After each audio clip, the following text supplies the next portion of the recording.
In today's video, I'm going to teach you how to manage orders in WooCommerce. First, let's start by getting into your WordPress admin area. Log into your WordPress dashboard the way you normally do. Once you're in, look over to the menu on the left-hand side. You'll see an option labeled WooCommerce.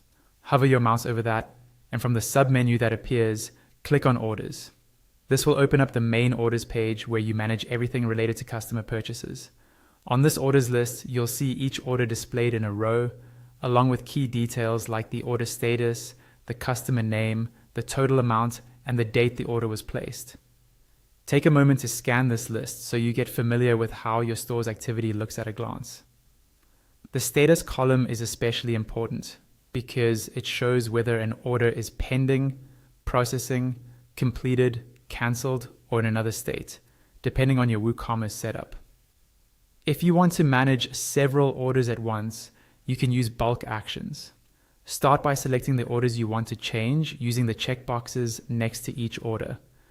Once you've selected them, go to the bulk actions drop-down field above the list.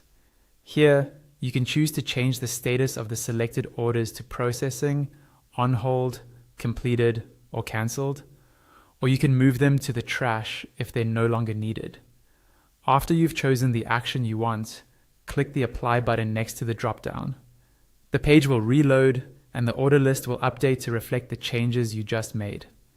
This is a great way to save time if you're handling multiple orders with the same update. To view and edit a specific order in detail, simply click on that order in the list. This opens the order information page.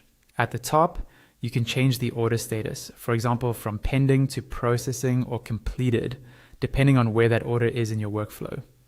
Scrolling through the page, you can edit the products in the order, adjust quantities, or change prices if necessary. You can apply or remove coupons, which is useful if you need to fix a discount or add one manually. You can also update shipping details, including shipping methods and costs, to make sure everything is accurate before fulfillment. There's also a section for order notes, where you can add internal notes for your team or notes that are sent as notifications to the customer. Whenever you make any changes, look for the Order Actions area on the right side of the page and click the Update button.